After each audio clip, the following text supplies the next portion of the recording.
Buenos días, alumnos.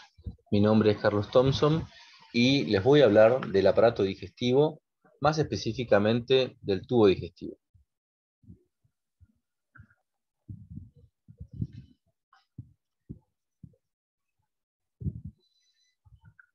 Para ello, en esta clase yo me he planteado ciertos objetivos. El primero es que ustedes reconozcan cuál es la estructura general del tubo digestivo. Vamos a ver que este tubo, que se inicia en la boca y finaliza en el ano, va a estar compuesto generalmente por 4 capas. La primera de ellas se llama mucosa, la segunda submucosa, la tercera capa es la muscular, y por último, dependiendo del órgano que estemos hablando, vamos a tener a una adventicia o una serosa, que diferencien histológicamente cada porción del mismo y que comprendan cuál es la función de cada una de las células que se componen, o que componen, mejor dicho, la mucosa de los diferentes sectores del tubo. El tubo digestivo está formado por el tubo en sí, que se inicia en la boca y finaliza en el ano, por órganos asociados, como son la lengua, los dientes, y por glándulas con función exócrina, como son las glándulas salivales, como son la parótida, la submaxilar y la sublingual, el hígado y el páncreas. ¿Cuáles son las funciones que tiene este sistema digestivo? Son fundamentalmente el transporte de agua y alimentos que son ingeridos a través del tubo digestivo, la secreción de líquidos, electrolitos y enzimas digestivas, la digestión y absorción de productos digeridos y la excreción de los restos no digeridos. Además, la mucosa digestiva es la responsable de proveer protección inmunitaria, ya que actúa como una barrera entre la luz y el medio ambiente interno del cuerpo. En cuanto a la lengua, vamos a ver que, aparte de ser un órgano que se encuentra dentro de la cavidad bucal y que está conformado en gran parte por tejido muscular, músculo estriado, van a ver que está tapizada por un epitelio, que es el epitelio plano estratificado queratinizado, y que en esa mucosa que tapiza la superficie dorsal de la lengua, van a encontrar 4 tipos de papilas linguales, las cuales se clasifican en papilas filiformes, que están formadas por epitelio plano estratificado cornificado, las papilas foliadas, las papilas fungiformes y las papilas caliciformes. Las papilas filiformes son las que van a estar más distribuidas en todo lo que es el dorso de la lengua, mientras que las papilas fungiformes se encuentran más que nada en la parte central, las foliadas hacia los laterales, y las papilas caliciformes son las que se van a encontrar en una relación de 8 a 9 por delante de la B lingual. Estas 3 últimas, las foliadas, las fungiformes y las caliciformes, son las que van a tener corpúsculos sensoriales que van a permitir poder identificar los distintos tipos de sabores en la lengua. Esos corpúsculos gustativos van a tener células neuroepiteliales, son células sensoriales, que detectan los 5 sabores básicos.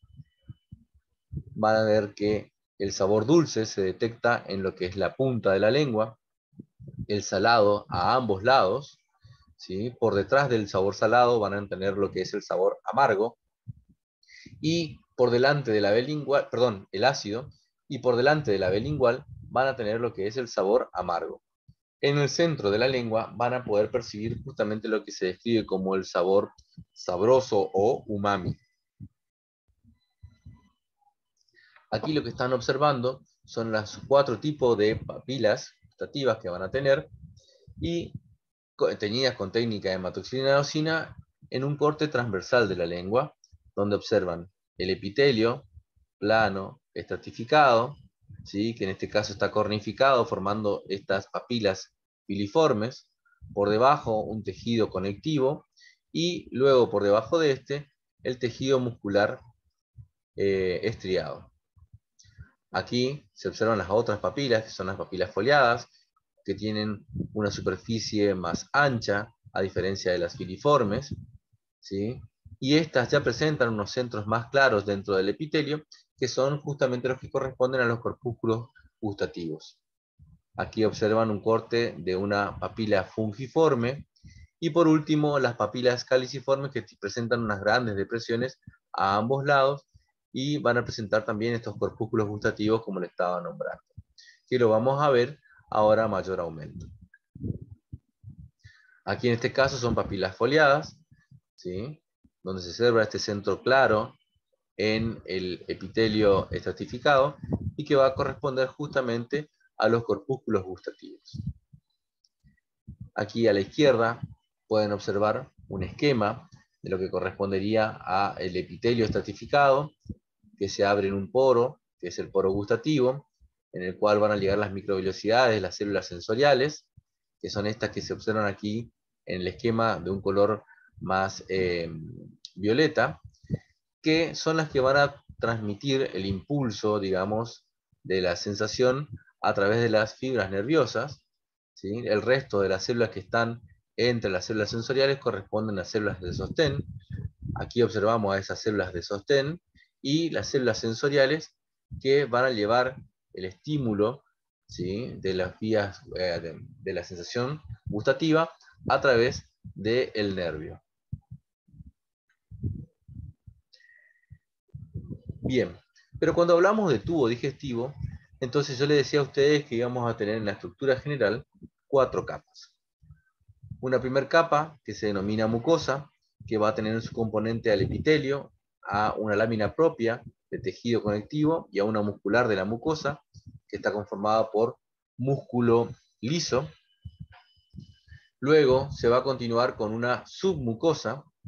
Esta submucosa es un tejido conectivo, pero ya es un tejido conectivo denso, de tipo irregular, en el cual puedo encontrar glándulas, dependiendo del segmento del tubo que estemos estudiando.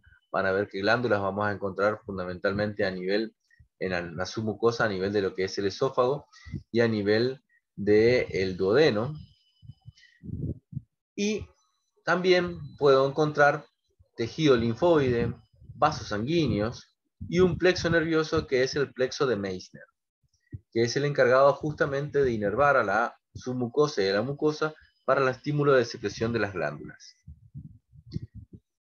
Por fuera voy a encontrar la tercera capa, que es la capa muscular, que va a tener músculo liso dispuesto en 2 posiciones, una interna circular y una externa longitudinal, y entre ambas voy a encontrar un escaso tejido conectivo en el cual voy a encontrar el plexo encargado de la inervación de este músculo liso, que es el plexo mientérico de Auerbach. Por fuera de esta tercera capa, dependiendo del órgano que estemos hablando, si hablamos de esófago, por ejemplo, voy a encontrar un tejido conectivo, ¿sí?, que es la adventicia. Mientras que si estoy estudiando al estómago, por ejemplo, o los órganos que se encuentran dentro de la cavidad intestinal, como es el intestino o el colon, voy a encontrar que va a estar tapizado por una sedosa, que es un tejido conectivo tapizado por un mesotelio, un epitelio plano simple. Entonces lo que nosotros vamos a hacer ahora es ir estudiando cada una de las estructuras que van a conformar a cada uno de los órganos que forman parte de este tubo. O sea, estudiaremos la estructura histológica del esófago, del estómago, del intestino delgado y del intestino grueso. Esto es lo que corresponde justamente al esquema general. Yo le decía recién, la primera capa, si vamos desde la luz hacia el exterior, se va a corresponder a lo que es la mucosa, y esta mucosa va a estar compuesto por un epitelio, una lámina epitelial, que va a ir variando dependiendo del segmento del tubo digestivo que estemos estudiando. Por debajo voy a encontrar a la lámina propia, que es tejido conectivo laxo, en el cual puedo encontrar glándulas o puedo encontrar incluso tejido linfoide difuso, o bien incluso puede encontrarse en forma nodular, dependiendo del segmento que estemos hablando. Y la última capa, que corresponde a la túnica mucosa, es la lámina muscular de la mucosa o la muscularis mucosae, la cual va a estar conformada por tejido muscular liso dispuestos en 2 capas, una interna circular y una externa longitudinal. Estos 3 elementos constituyen lo que es la mucosa del tubo. En la submucosa voy a encontrar tejido conectivo denso y irregular. Puedo encontrar glándulas, las cuales se van a abrir a la luz de la superficie, atravesando la mucosa. Esto fundamentalmente lo voy a encontrar en el esófago y en el duodeno, como les había dicho. Voy a encontrar vasos sanguíneos y el plexo nervioso de Meissner. En la capa muscular, yo le decía que voy a encontrar músculo liso, excepto en la parte superior del esófago, donde voy a encontrar músculo estriado, que va a estar dispuesto en dos posiciones, una interna en forma circular y una externa en forma longitudinal. Y entre ellas voy a encontrar el plexo nervioso, que se encarga de inervar a este músculo liso, que es el plexo mientérico de Auerbach. Auerbach en la capa muscular para la motilidad y el mucoso, o el submucoso, perdón, de Meissner a nivel de la submucosa. Recuerden eso. Y por último, dependiendo del órgano que estemos hablando, puedo encontrar tejido conectivo, sería adventicia, o en este caso, como está en el esquema, tejido conectivo más una capa de células planas simple que correspondería al mesotelio, y eso denominamos serosa, que corresponde justamente a la capa visceral de la serosa que tapiza la cavidad abdominal, que es el peritoneo. Bien, comencemos con la primera parte del tubo digestivo, que es el esófago, y vamos a ver que al esófago nosotros lo podemos estudiar a través de un procedimiento, ¿sí?, endoscópico, en el cual meto una manguera que tiene una fibra óptica con luz y con una cámara que me permite ver su superficie interna, y puedo estudiarlo y ver cómo está constituido y si tiene lesiones o no. La mucosa del esófago, o sea, lo que tapiza, el epitelio que tapiza la superficie interna del esófago, es un epitelio de tipo plano estratificado, no queratinizado. Luego le va a seguir una lámina propia o corion de tejido conectivo laxo, y por último la muscular de la mucosa. En la submucosa, el esófago, la característica que tiene es que presenta glándulas esofágicas, encargadas de liberar una secreción rica en moco, que van a encargarse de lubricar y proteger la superficie de la mucosa. La otra característica histológica que van a tener aquí es que la capa muscular, la tercera capa, la muscular externa, es estriada en la parte superior, ya que se continúa con el músculo estriado proveniente de la faringe, y va siendo reemplazado este músculo en forma gradual por músculo liso en la parte media hasta hacerse completamente músculo liso en la parte inferior, casi llegando al estómago. Va a tener esta capa muscular dos engrosamientos correspondientes a los que se denominan esfínteres esofágicos, uno a nivel de la unión con la faringe, que es el esfínter esofágico superior, y el otro a nivel de lo que es la unión del esófago con el estómago, que es el esfínter esofágico inferior, que se encarga justamente de proteger a el reflujo que puede ocurrir del ácido que se produce dentro del estómago hacia la superficie interna del esófago, y que puede ir dañando y produciendo una enfermedad que van a estudiarla más adelante, que es la enfermedad por reflujo gastroesofágico. Y por último, van a ver que la particularidad que tiene el esófago es que el esófago es un órgano que tiene 25 centímetros de largo y que se encuentra dentro de la cavidad torácica en su mayor porcentaje, y luego, una vez que atraviesa el diafragma, 1 o 2 centímetros de ese esófago deja de estar revestido por adventicia, como ocurría en el estómago, para estar revestido por serosa, porque una vez que se hace intraabdominal, queda revestido por el peritoneo visceral. Aquí lo que estamos viendo es un corte transversal del esófago, donde se ve que presenta una luz como irregular por la forma en que presenta colapsada, y que va a estar revestido por este epitelio que vamos a ver dentro de un rato con más detalle, que es un epitelio de tipo plano estratificado no queratinizado. Por debajo de ese epitelio voy a encontrar un tejido conectivo de tipo laxo, y por último, la muscular de la mucosa. Toda esa estructura, esos tres elementos van a constituir lo que nosotros conocemos como mucosa. Por debajo de ella voy a encontrar una capa de tejido conectivo denso, irregular, que se denomina submucosa, donde voy a encontrar glándulas, que son las glándulas mucosas del esófago. Me olvidé decirle que en la mucosa voy a encontrar también tejido linfoide que se puede encontrar en forma nodular o bien en forma difusa. Por fuera de la capa submucosa voy a encontrar a la capa muscular externa, la cual va a estar dividida en dos capas. Una interna que es circular y una externa que es longitudinal. Y entre ellas yo tendría que estar encontrando a lo que es el plexo mientérico de Auerbach. Y por último, por fuera, podemos encontrar a este tejido conectivo que corresponde a la adventicia. ¿Qué estamos observando aquí? Estamos observando justamente la mucosa y la submucosa del esófago.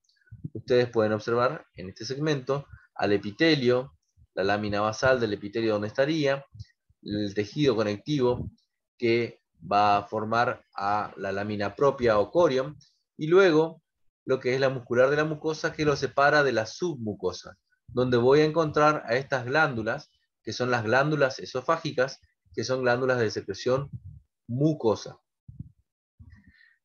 Este epitelio de tipo plano estratificado no queratinizado se va a continuar hasta aproximadamente acercarse a lo que es el cardias, que es la primera porción del estómago, donde ustedes van a ver que produce un cambio abrupto y pasa de un epitelio de tipo plano estratificado a un epitelio de tipo cilíndrico simple, que es el epitelio que van a encontrar tapizando a la superficie del estómago, que es un epitelio cilíndrico simple mucosecretante, donde voy a encontrar glándulas, que son las glándulas cardiales.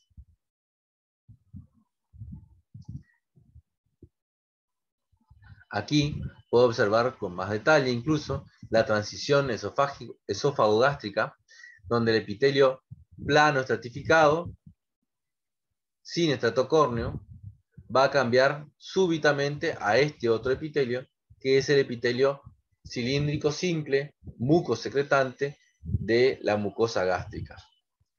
Y aquí se nota con más detalle a estas glándulas cardiales y glándulas esofágicas que están presentes en la lámina propia donde se va a producir esta transición de los epitelios, porque son estas glándulas las encargadas de secretar una secreción mucosa y alcalina, que lo que hace es proteger a el ácido que puede provenir del esófago haciendo un reflujo y justamente para evitar el daño del epitelio. Entonces, de este lado ustedes están viendo al estómago, la porción del cardias, mientras que de este otro lado ustedes ven al esófago con su mucosa, donde va a estar formada por la lámina epitelial, de tipo de epitelio plano, estratificado, no queratinizado, la lámina propia, la muscular de la mucosa, la submucosa, donde encuentro las glándulas mucosas del esófago, y por último, la capa muscular. Esto es lo que yo les decía a ustedes. Aquí ustedes ven el esófago que desemboca en el estómago y van a ver cómo es en este esquema un esófago normal con la porción de la muscular aquí donde está más engrosada y va a formar el esfínter esófago gástrico, ¿sí? Que es el encargado de evitar junto con otros mecanismos de defensa que tiene justamente que van a evitar el reflujo gastroesofágico, pero a veces esos mecanismos de defensa no funcionan y se produce entonces ese reflujo que se siente como una sensación de ardor o quemazón por detrás del esternón y van a producir estas lesiones en el esófago que se denominan esofagitis. Esto que ustedes ven de color rosado más pálido sería la mucosa normal y aquí se observa el esfínter esofágico como está abierto y está pasando ácido que viene quemando por dentro la cara interna, digamos, de lo que es mi esófago. Bien, vamos a hablar ahora de estómago. El estómago es la porción más dilatada del tubo digestivo, que se continúa luego del esófago y que va a continuarse luego con el intestino delgado, con la primera porción del intestino delgado, que es el duodeno. Van a ver que este estómago, si lo estudiamos anatómicamente, se divide en 4 segmentos. Uno que está inmediatamente a continuación de lo que es el esófago, que se denomina cardias. Luego van a tener lo que es el fundus, el cuerpo, y por último el píloro, que es la porción que se va a comunicar con el duodeno. Pero si lo estudiamos histológicamente, vamos a ver que en realidad podemos dividir en 3 sectores y eso van a depender de las características histológicas que tengan las glándulas que se van a encontrar en el estómago. Y así ustedes van a tener el cardias, el corpus y el fundus, que anatómicamente van a formar una sola zona, que es el fondo, y por último el píloro. La función que tiene el estómago es la secreción del ácido clorhídrico y de la pepsina, que es una enzima encargada de comenzar la degradación de las proteínas y que van a formar de luego el quimo. Entonces ustedes van a ver que cuando empiezo a estudiar el estómago, voy a ver que tiene una superficie interna que presenta fundamentalmente a nivel de lo que es el cuerpo y el fondo, una superficie como que presenta rugosidades, ¿sí? Que son las arrugas gástricas, que van a tener un epitelio que va a tapizar por dentro a esta superficie del estómago, que va a ser un epitelio de tipo cilíndrico, simple, mucosecretante, que es una superficie epitelial encargada de dar una secreción mucosa alcalina que va a proteger justamente del ácido que va a estar aquí en la luz del estómago para que no afecte a nuestras células, y que esta superficie epitelial va a tener depresiones que reciben el nombre de foveolas gástricas, a nivel de las cuales van a ir a desembocar las glándulas gástricas. Entonces, esto que ustedes están viendo aquí es un preparado histológico del estómago, donde voy a observar todas las capas. La primera capa que ustedes están observando aquí, hasta este nivel, corresponde a lo que es la mucosa gástrica, la cual yo le dije a ustedes va a estar revestida por un epitelio de tipo cilíndrico simple, mucosecretante, que va a tener depresiones denominadas foveolas. En el fondo de las foveolas gástricas se van a abrir las glándulas gástricas que se encuentran en la lámina propia, que esas glándulas gástricas se van a clasificar de acuerdo a su localización en glándulas cardiales, corpofúndicas, ¿sí? O glándulas pilóricas, dentro de las cuales voy a encontrar diferentes tipos celulares. Y por último, voy a encontrar la muscular de la mucosa. Todo eso sería entonces la mucosa del estómago.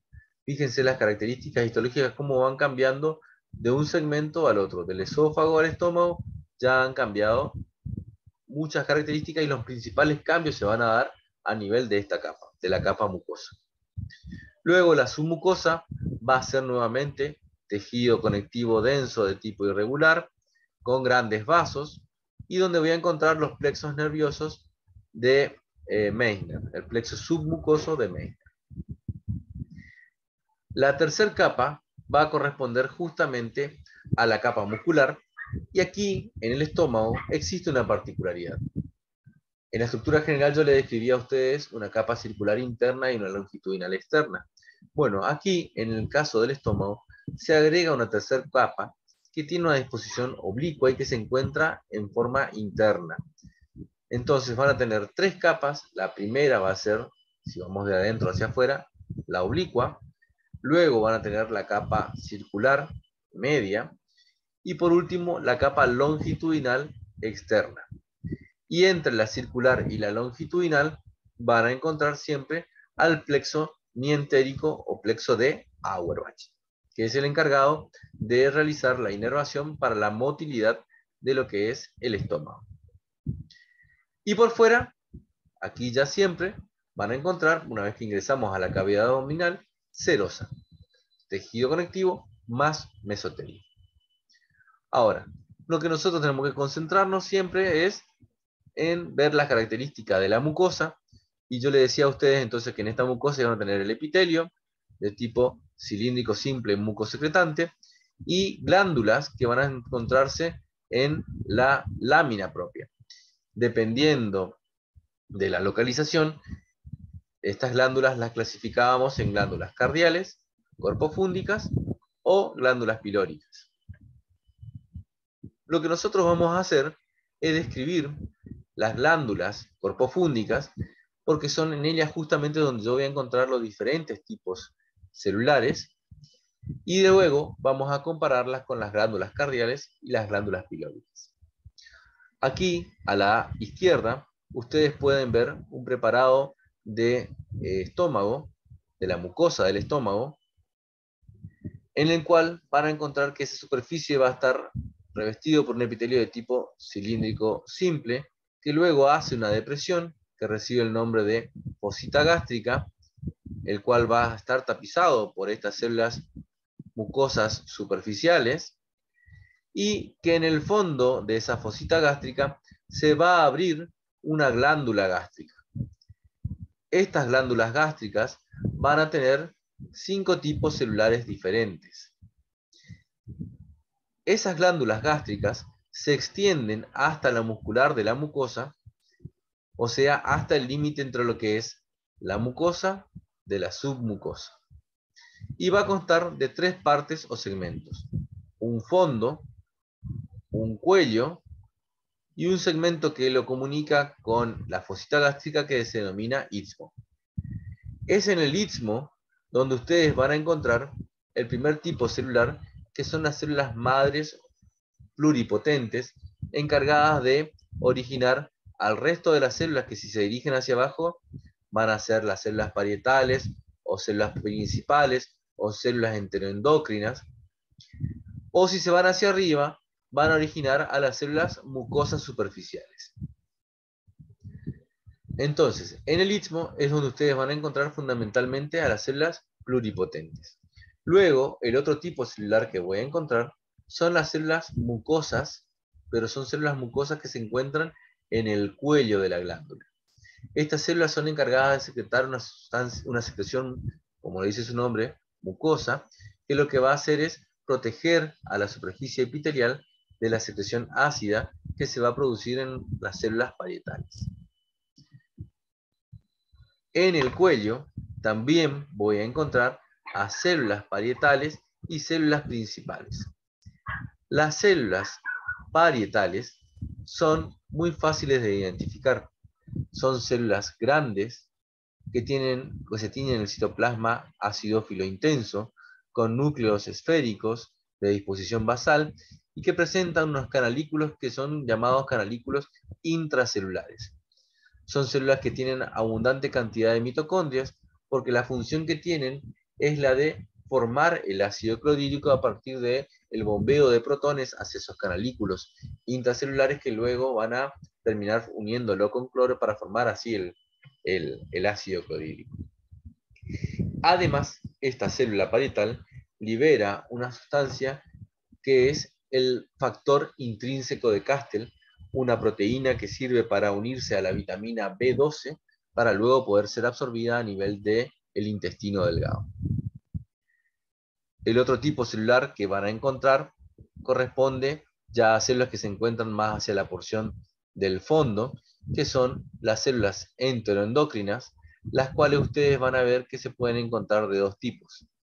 Células enteroendocrinas de secreción cerrada, o sea que no toman contacto con la superficie de la glándula, solamente se encuentran en la porción basal y liberan su secreción en forma parácrina, o pueden ser directamente hacia los vasos sanguíneos que se encuentran en la lámina propia, y que van a actuar sobre las células que se encuentran, por ejemplo, sobre las células parietales, liberando gastrina, ¿sí?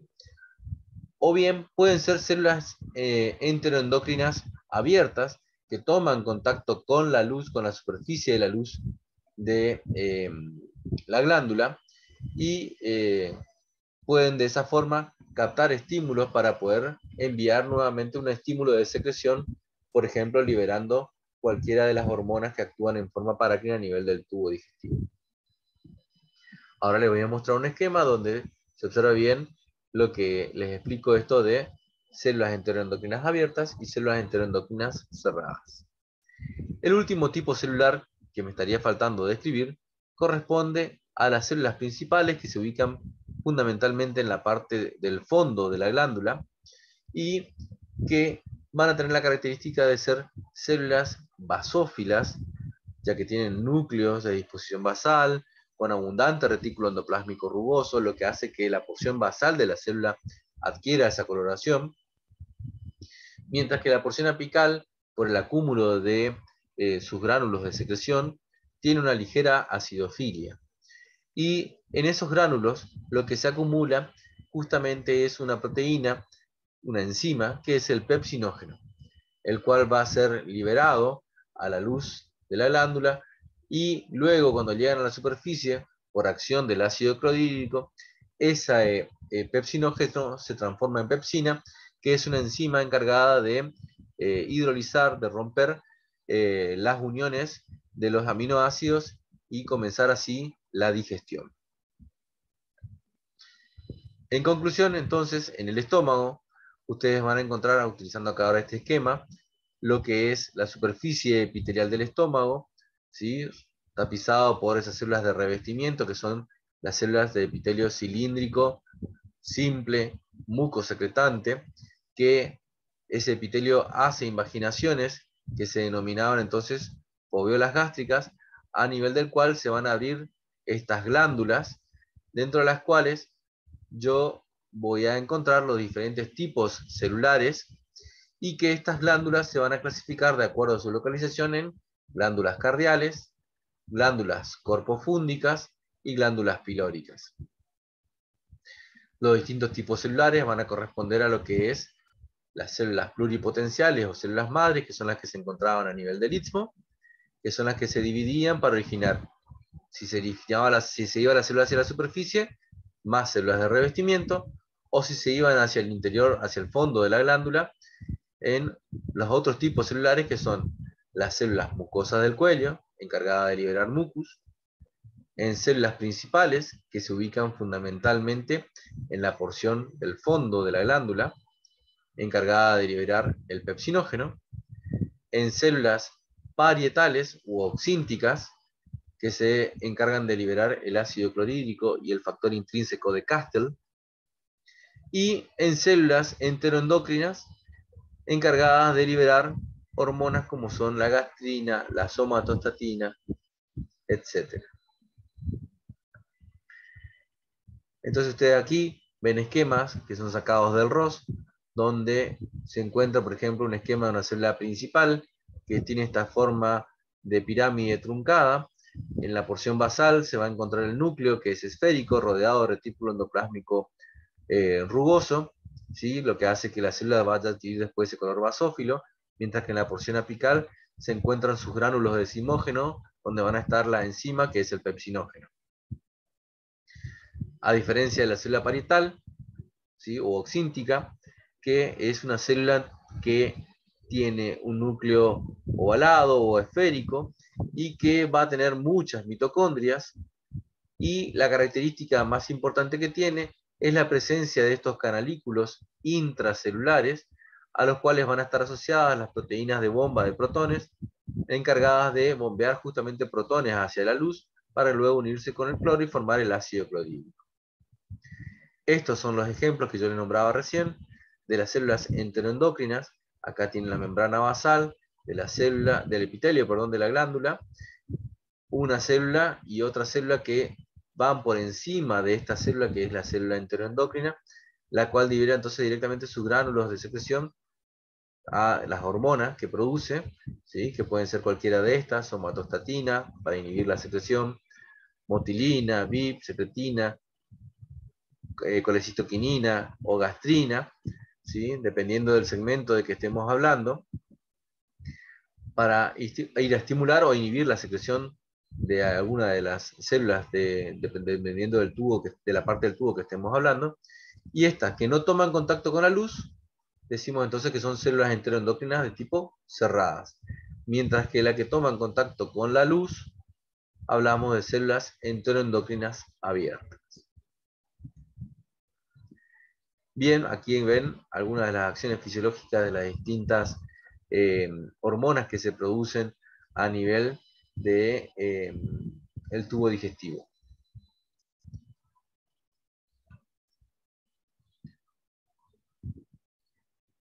¿Qué es lo que me interesa a ustedes que hagan cuando vean un preparado de estómago? Que observen, que puedan identificar la primer capa que estamos viendo aquí, que corresponde a la mucosa, que va a estar formado por este epitelio, luego la lámina propia donde encuentro todas estas glándulas, que quedan separados de la capa siguiente por esta capa muscular de músculo liso, ¿sí? Que corresponde a la muscular de la mucosa, o sea, todo esto va a ser la mucosa. De aquí para abajo es la submucosa.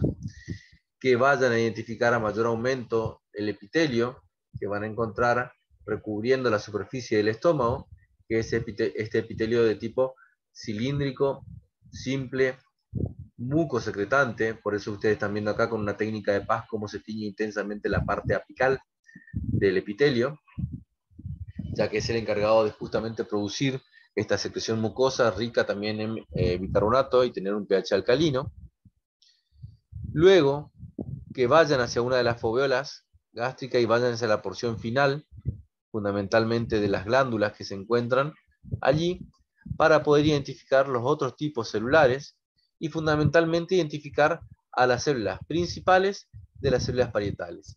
Las más fáciles de identificar son las células parietales, porque les dije a ustedes que tenían un citoplasma eosinófilo intenso, con un núcleo esférico de disposición basal, y las células principales, a diferencia de las anteriores, tienen un citoplasma basófilo, con un núcleo basófilo, ¿sí? Por lo tanto, son perfectamente identificables una de la otra.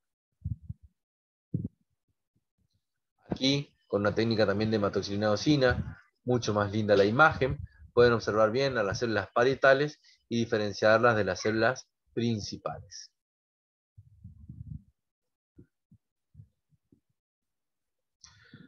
Yo les decía a ustedes que lo que íbamos a hacer es describir las glándulas corpofúndicas, primero para después compararlas con las cardiales o con las pilóricas.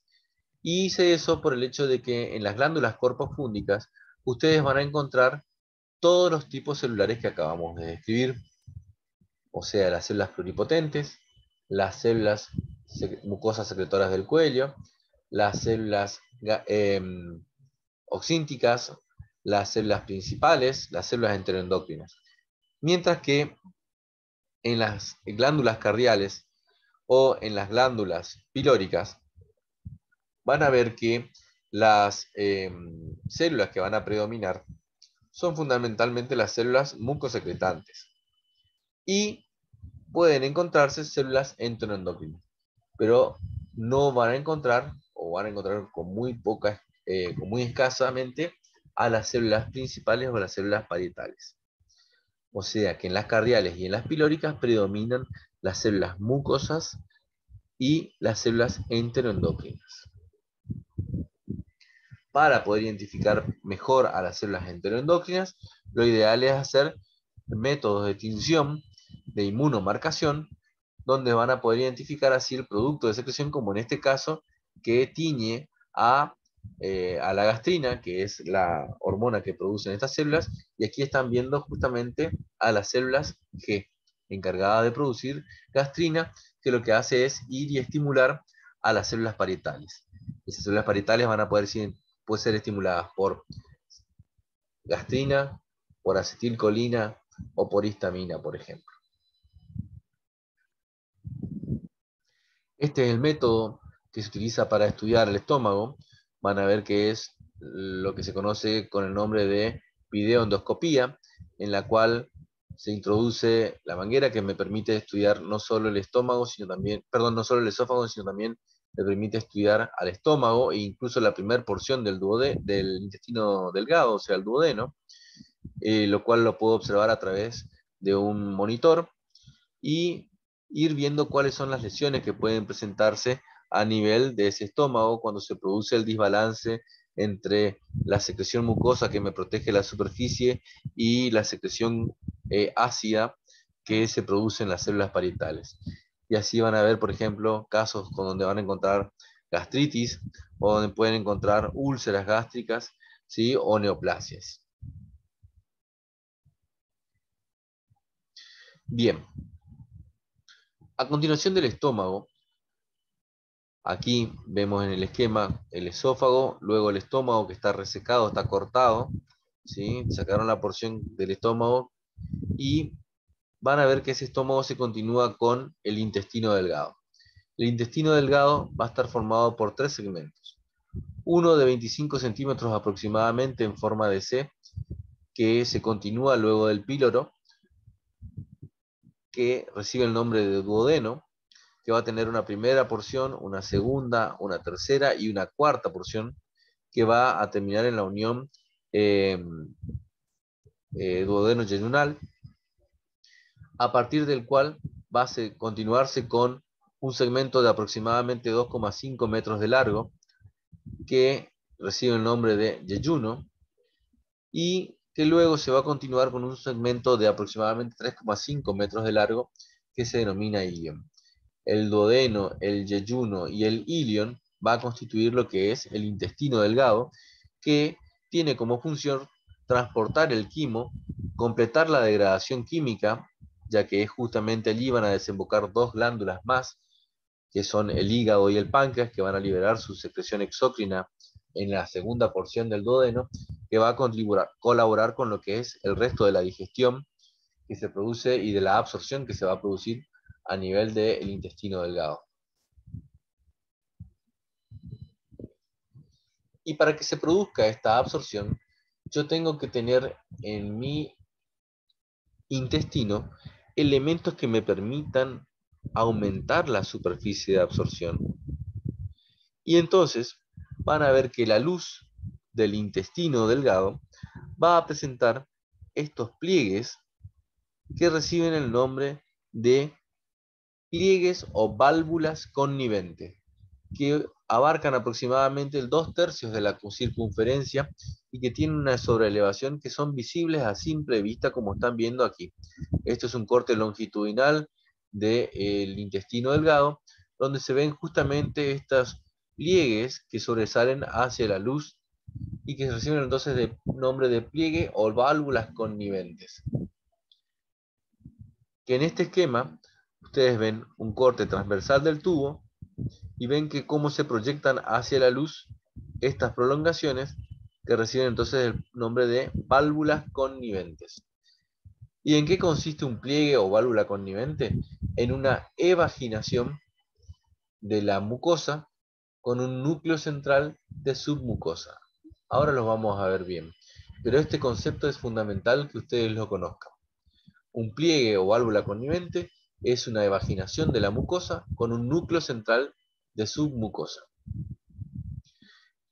Luego, además de este pliegue, que son visibles macroscópicamente, van a ver que van a encontrar otras estructuras que aumentan aún más la superficie de absorción intestinal, y que son las llamadas vellosidades intestinales.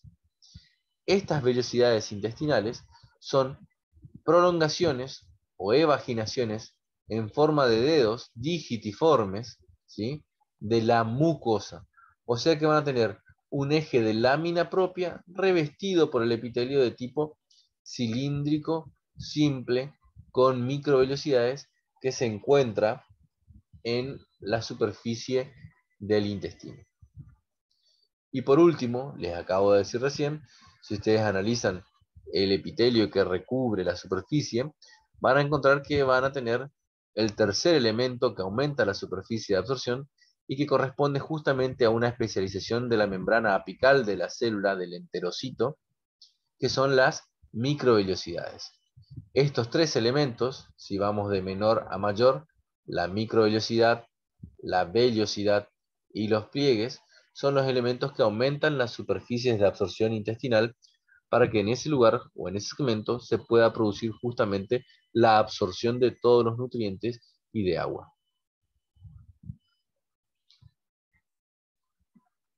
Entonces, aquí lo que ustedes van a observar es un corte histológico del intestino delgado, donde observo la capa mucosa, que es todo este segmento que están viendo aquí, un eje que sale de submucosa, aquí vuelve a empujar, aquí viene la submucosa y vuelve a empujar, y va llevando hacia la luz del intestino a la submucosa. Esto es a la mucosa, esto es submucosa. Y por último aquí ven la capa muscular, que tiene una interna circular y una externa longitudinal. Entonces, en esta imagen histológica, lo que yo quiero que ustedes puedan identificar son los elementos que aumentan la superficie de absorción, que recién hablábamos. Por un lado, yo le decía, un eje de submucosa que empuja hacia la luz intestinal y que queda revestido de la mucosa, eso va a corresponderse a lo que es un pliegue circular o válvula de Kerkel. Entonces es mucosa más un eje de submucosa. Ahora van a ver que esta mucosa tiene las prolongaciones en forma de deditos digitiformes que van hacia la luz. Cada una de estas prolongaciones en forma de deditos que van hacia la luz son las llamadas vellosidades y solamente van a estar compuestos por mucosa. Van a tener un eje de lámina propia o corion, o sea, tejido conectivo, laxo, revestido del epitelio de tipo cilíndrico simple con microvellosidades. Si yo hago zoom sobre este epitelio, es la imagen que ustedes están viendo aquí, y que va a corresponder al epitelio que reviste la superficie y que van a estar formados por estas células, que son células cilíndricas, que presentan en la porción apical la especialización de membrana, que son las microvellosidades, que es el tercer elemento que aumenta la superficie de absorción y que aquí recibe el nombre de ribete en cepillo o chapa estriada. Entre estas células que tienen función absortiva, que son llamados enterocitos, voy a encontrar otras células que tienen la función de secreción, es una célula exócrina unicelular, es una glándula unicelular, que son las células caliciformes. Por debajo voy a tener la membrana basal y la lámina propia.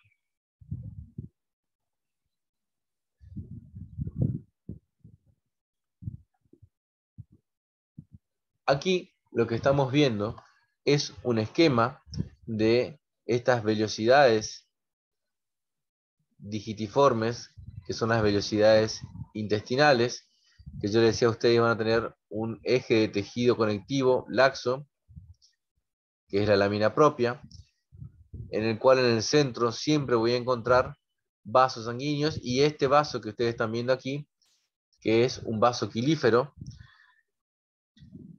que lo que va a hacer es recolectar justamente la linfa y a través del cual van a viajar también componentes lipídicos que son absorbidos en la luz intestinal, y tapizando a esta velocidad voy a encontrar el epitelio de tipo cilíndrico simple, que ustedes están viendo aquí, con microvellosidades y con células caliciformes.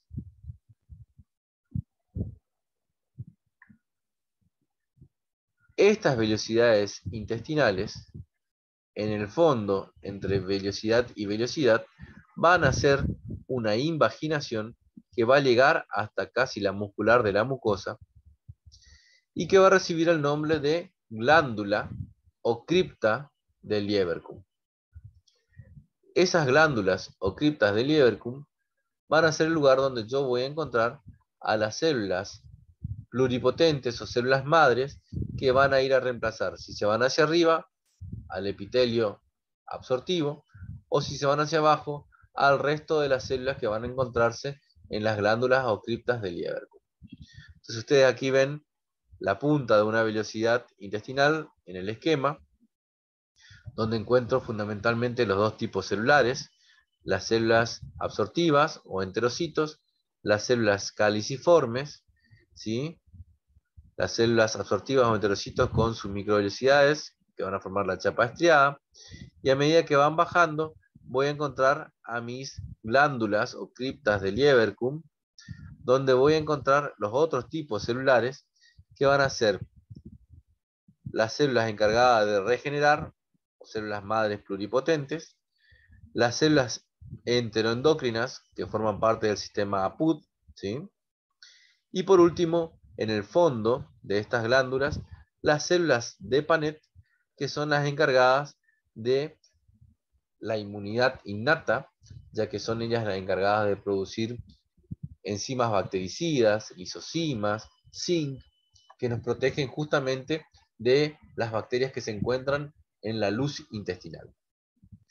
Entonces ustedes van a ver que este epitelio intestinal, dependiendo del segmento que estemos estudiando, van a estar conformados fundamentalmente por 6 tipos celulares. Por un lado, y fundamentalmente en las criptas de Lieberkühn, las células pluripotentes o células madre, o células regenerativas. Estas son las que se van a dividir y se van a ir diferenciando a los otros tipos celulares. Hacia la superficie de las velocidades, en células absortivas o enterocitos, en células caliciformes, que son encargadas de producir mucus, si se van hacia el fondo de las glándulas de Lieberkühn, en las células de Panet, que son las encargadas de la inmunidad innata, o en células enteroendocrinas, que son las células del sistema APUT, encargadas de liberar las hormonas que habíamos estado estudiando hace un rato. Y el último tipo celular que pueden originar son las llamadas células M. Estas células M son más abundantes en las zonas donde el epitelio de las velocidades se encuentra en relación a tejido linfoide o nódulos linfoides, ya que esas células M actúan como células presentadoras de antígenos.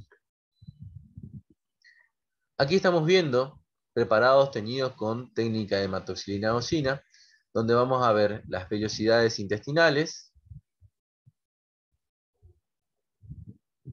tapizadas por el epitelio de tipo cilíndrico simple. Estos espacios claros que quedan aquí corresponden justamente a donde estaba antes la mucina de estas células, que son las células caliciformes, ¿sí? Y luego, entre vellosidad y vellosidad, cómo se produce esta invaginación que va a formar estas llamadas criptas o glándulas de Lieberkühn, donde voy a encontrar yo a mis células pluripotentes o células madre, a mis células de Panet y a mis células enteroendocrinas. Luego van a encontrar la lámina propia o corium y la muscular de la mucosa, que me va a separar a la mucosa de la submucosa. Si observo aquí, a mayor aumento de la superficie del intestino, voy a encontrar entonces mis células absortivas con su especialización de membrana apical, que se observa aquí perfectamente, el ribete en cepillo o chapa estriada, y entre ellas a estas células que son las células caliciformes, que para poder observarlas mejor tendría que utilizar una técnica como esta, que es la de hematoxilina PAS, donde entonces sí, la secreción se tiñe perfectamente, incluso se ve cómo baña la superficie del epitelio.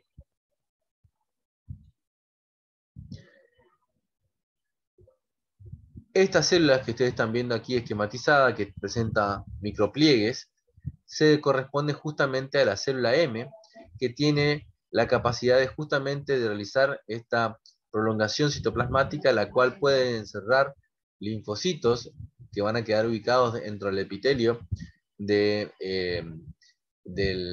intestino, de la mucosa intestinal, e incluso pueden albergar macrófagos, y son las encargadas entonces de estar en contacto con las estructuras que van a actuar como noxas, ¿sí? Para poder presentarles, incluirlos y presentarlas a los macrófagos o a células dendríticas que son encargadas entonces de actuar como presentadoras de antígeno.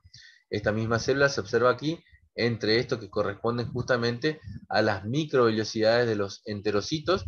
Aquí se encuentra esta célula que hace como esa envoltura, ese pliegue que hace que envuelva y que vaya a actuar como una célula presentadora de antígenos. Ahora vamos a ver características distintivas que nos van a poder permitir identificar qué segmento del intestino estamos observando. Entonces ustedes van a ver que si observamos un preparado de duodeno, van a tener a la mucosa con sus criptas del Lieberkühn, la muscular de la mucosa, que es lo que me va a marcar el límite de lo que es mucosa de submucosa, y en el único segmento del intestino delgado donde ustedes van a tener una concentración abundante de glándulas encargadas de una secreción mucosa, va a ser justamente en el duodeno. Y estas glándulas reciben el nombre de glándulas de Brunner, cuya función es la secreción mucosa espesa que va a tener un pH incluso muy alcalino, de 8 o 9, y que lo que va a hacer es proteger a la mucosa del duodeno, que va a estar recibiendo justamente al quimo gástrico que viene con un pH muy ácido de aproximadamente 2 o 3. Además, también va a encargarse de liberar lisosimas e inmunoglobulina A. Mientras que en el yeyuno e ilion, estas glándulas no van a estar presentes. O sea, cuando ustedes tengan un epitelio de tipo absortivo en la mucosa, pero en la submucosa hay abundante concentración de glándulas de tipo mucosa, justamente ustedes pueden estar seguros que lo que están observando es duodeno. A diferencia de lo que ocurre en yeyuno e ilion, ustedes van a tener nuevamente nuestra mucosa con las prolongaciones o vellosidades intestinales que van a formar incluso los pliegues o válvulas después. Van a tener que entre las vellosidades van a tener las invaginaciones que van a formar las criptas del Lieberkühn, que aquí se ven con mayor detalle, y fíjense que siempre en la parte final de ese lugar van a encontrar ustedes a las células de Panet, que son las encargadas de actuar como células fagocíticas y que secretan lisosima, zinc, ¿sí? Sustancias bactericidas. Y por debajo, en la submucosa, no van a encontrar glándulas, o sea que eso es lo que nos da la característica de que lo que estamos viendo es yeyuno o ilion. Y luego va a seguir obviamente el resto de las capas que ya habíamos estudiado en el tubo, en la estructura general del tubo, que es la capa muscular con la circular interna y la longitudinal externa, y por último la capa de serosa. Ahora, en el segmento, más allá de que en cualquier parte del tubo digestivo pueden encontrar tejido linfoide, que es ese tejido linfoide asociado a mucosas que estudiamos cuando vimos inmunología, van a ver que es más característico encontrar en el ilion este tejido linfoide, que acá se ve como formas nodulares de tejido linfoide, en este preparado de ilion teñido con técnica de tricrómica. Entonces todo lo que ven ustedes de color azul va a corresponder al tejido conectivo que se tiene intensamente con la técnica de tricrómica de Mallory o de Mason de color azul. Y este tejido linfoide, fíjense que se ubica por encima de la submucosa, que va a estar en la mucosa en relación justamente en la lámina propia, y va a formar estas estructuras linfoides nodulares que reciben el nombre de placas de Petcher. Luego, por debajo de la submucosa, van a encontrar nuevamente el tejido muscular.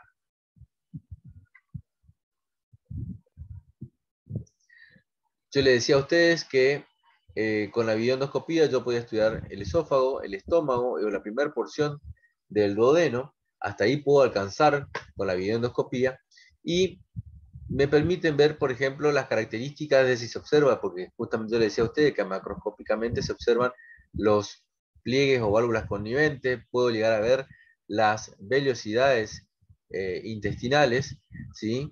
En un duodeno normal se observan con estas características, mientras que en un duodeno que tenga una enfermedad como por ejemplo la enfermedad celíaca, en la cual hay una alteración del sistema inmune que ataca justamente a una proteína que es la del gluten y se confunde y termina lastimando, destruyendo, produciendo un proceso inflamatorio a nivel de la mucosa intestinal, hace que estas velocidades desaparezcan, se achiquen y prácticamente no haya una buena superficie de absorción intestinal. ¿Sí? Fíjense cómo va cambiando este duodeno normal contra este otro duodeno que está lesionado o lastimado. O sea, desaparecen las velocidades intestinales. Esto es un intestino, un duodeno normal contra un duodeno que tiene una enfermedad celíaca, por ejemplo. Bien, ya vamos finalizando.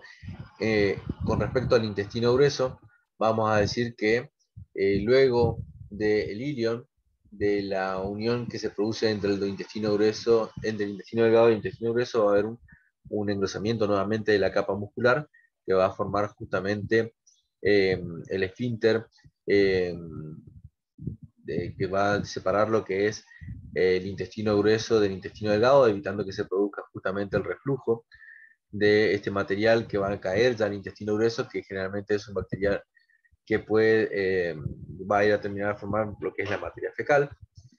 Van a ver que este intestino grueso va a estar conformado por el ciego con su apéndice vermiforme, el colon ascendente, el colon transverso, que aquí está levantado para que se pueda observar la estructura que se encuentra por debajo.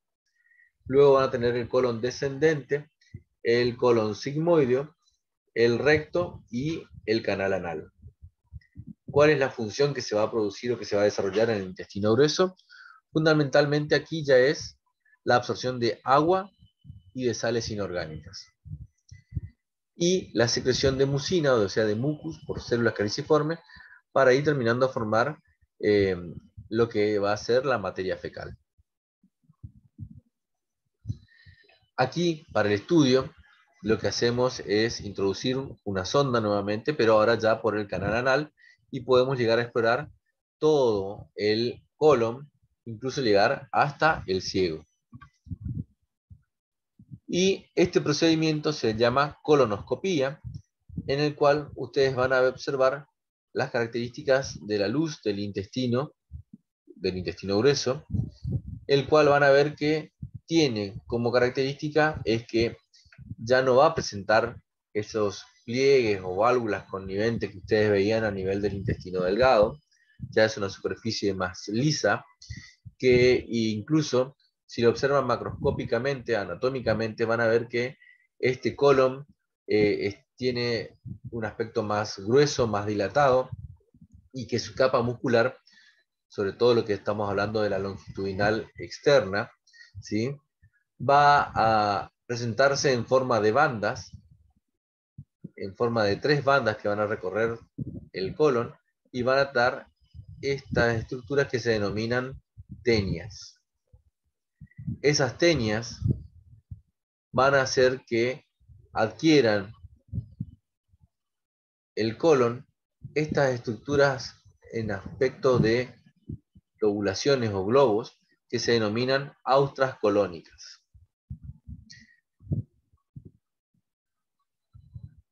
Pero si vamos a estudiar la estructura histológica, vamos a ver que, y lo comparamos con intestino delgado, vamos a ver que primero el intestino grueso ya no va a presentar estas vellosidades que presentaba el intestino delgado. Va a seguir poseyendo lo que son las criptas de Lieberkühn, va a tener bastantes glándulas, ¿sí?, y que va a tener abundante cantidad de células caliciformes. A medida que progresamos más en el tubo, en el intestino grueso, ¿sí?, más cerca del recto, mayor cantidad de células caliciformes. Luego van a encontrar una lámina propia que lo va a separar de lo que, y una muscular de la mucosa que lo separa de la submucosa, y los tipos celulares que voy a encontrar van a ser, por un lado, las células madres regenerativas, que van a encargarse de ir reemplazando, originando al resto de las células, ¿sí? Voy a encontrar células absortivas, que van a tapizar la superficie e incluso la parte superior de las glándulas, que van a encargarse de reabsorber agua y de electrolitos. Las células enteroendocrinas, que van a formar parte de la célula del sistema PUT. Y por último, las células caliciformes encargadas entonces de secretar mucus. Aquí puedo observar un preparado histológico de intestino grueso. Fíjense cómo cambian las características. Esto corresponde a lo que es la mucosa, hasta donde está hasta este nivel. Luego se sigue con la submucosa, luego la muscular y por último la serosa. Esta mucosa es la que va a estar revestida por el epitelio de tipo absortivo, con células cilíndricas, ¿sí? Que van a tener a su vez células caliciformes, que se van a imaginar y van a formar las estructuras glandulares correspondientes a las criptas de Lieberkühn. Y aquí en el preparado de la derecha observo lo mismo, nada más que teñido con una técnica de hematoxilina Paz, donde aparte observo cómo la superficie queda tapizada por ese moco, ¿sí? Producido por estas células caliciformes que se ponen en evidencia con la técnica de Paz.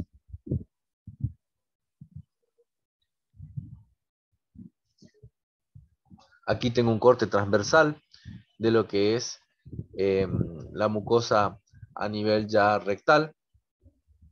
Voy a observar que voy a tener la mucosa con mi epitelio y las glándulas de Lieberkühn, que se van a poner en relación con estas estructuras que van a corresponder justamente a los nódulos linfoides. Y por debajo de ella voy a encontrar la submucosa, luego la capa muscular, con la capa interna circular y la externa longitudinal, y por último la serosa. A medida que vamos avanzando voy a ver que lo que van a aparecer son los pliegues rectales transversos a nivel de lo que es el recto, que luego a nivel de cuando se va a ingresar ya a la ampolla rectal, van a sufrir ese cambio, va a ir sufriendo cambio gradual para ya en el conducto anal presentar tres zonas claramente definidas. Una de ellas es la zona colorectal, que mantiene todavía las características que veníamos describiendo con el epitelio de tipo cilíndrico simple con abundante cantidad de células caliciformes. Luego va a venir una zona que es la zona de transición anal, en la cual se va a producir el cambio a primero un epitelio de tipo cilíndrico estratificado para luego continuarse con el epitelio plano estratificado que viene de la piel, ¿sí? Del periano y que va a ir hacia la zona, a la última zona del conducto anal, que es la zona escamosa. En esta zona es donde vamos a encontrar justamente ese cambio de epitelios que va a estar en el conducto anal. Entonces ustedes están viendo aquí justamente esas tres zonas que veníamos de la zona colorectal con el epitelio de tipo cilíndrico simple. Aquí donde hace el recuadro es para ver esta imagen que ustedes están viendo, donde van a ver que primero viene un epitelio cilíndrico simple, luego se hace cúbico estratificado, perdón, cilíndrico simple, luego se hace cúbico estratificado para después cambiar directamente a la zona de epitelio de tipo escamoso.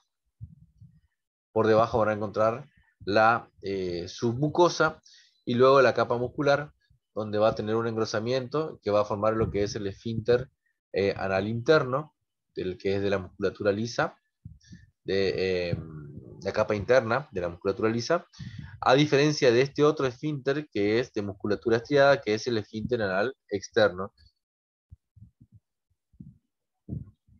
Aquí nuevamente, para mostrarles solamente cómo viene ese epitelio de tipo cilíndrico simple, las glándulas del Lieberkühn, y cómo va cambiando a un epitelio de tipo cúbico estratificado para luego hacerse un epitelio de tipo plano estratificado. Bien, esta es la bibliografía que fue utilizada para la clase. Espero que esta clase le haya servido de guía, más que nada para que ustedes puedan entender cuáles son los puntos más importantes del tema a los cuales ustedes luego tienen que ir a hacer más hincapié en el libro para poder ampliar sus conocimientos. Muchas gracias.